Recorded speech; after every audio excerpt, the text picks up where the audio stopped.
Mumbai international city आहे. International एका अर्थाने कॅपिटल सिटी जशी हो. महाराष्ट्राची राजधानी तशी देशाची आहे. कोलकाता आहे, बेंगलोर आहे, हैदराबाद आहे, दिल्ली आहे. ही जी सगळी सेंटर्स आहेत अट्रॅक्शनची, हं. त्या अर्थाने महाराष्ट्राचा विचार केला जातो. म्हणजे उदाहरणार्थ हैदराबादला सायबराबाद असं म्हणतात. आज बरोबर. सगळ्यात जास्तीत जास्त इंजिनियर्स भारतातले सिलिकॉन व्हॅलीमध्ये हे हे आंध्र प्रदेशचे गेलेले आहेत. बरं. महाराष्ट्राचे नाहीत. अच्छा. तामिळनाडूचे आहेत. महाराष्ट्राचा 3रा नंबर लागतो. कर्नाटकाचे आहेत. गुजरातमध्ये तशा अर्थाने फार मोठे काय तांत्रिक रिव्हॉल्युशन किंवा क्रांती काय झालेलं नाही.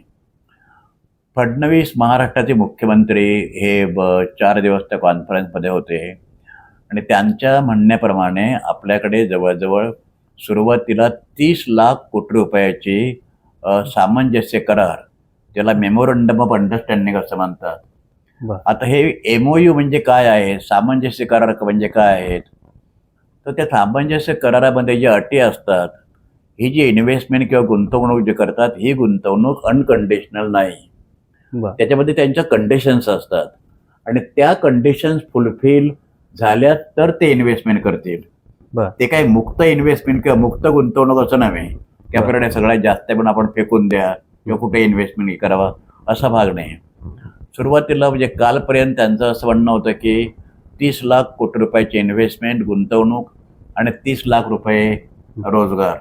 आजच्या वर्तमानपत्रामध्ये बातमी अशी आहे की आणखी 10 लाख कोटी रुपये म्हणजे 40 लाख कोटी रुपयाची इन्व्हेस्टमेंट होईल आणि 40 लाख रोजगार निर्माण होतील.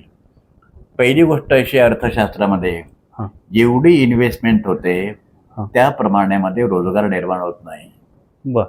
कारण ती ज्या सेक्टरमध्ये इन्व्हेस्टमेंट होते, हां. ज्या क्षेत्रामध्ये इन्व्हेस्टमेंट होते, त्या क्षेत्रामध्ये भांडवल आणि श्रमिक म्हणजे नोकऱ्या, ह्या दोघांचं श्रम, लेबर आणि कॅपिटल, या दोघांचं प्रमाण काय आहे. म्हणजे एखाद्या उद्योगामध्ये तुम्ही जास्तीत जास्त गुंतवणूक केली पण तो कॅपिटल इंटेन्सिव्ह असेल, म्हणजे भांडवलाची आवश्यकता श्रमाच्या मानाने जास्त असेल, तर तुमची गुंतवणूक जास्त होईल, तुमच्या आर्थिक प्रगतीचा रेट वाढेल, परंतु त्याप्रमाणे रोजगार निर्माण होणार नाही.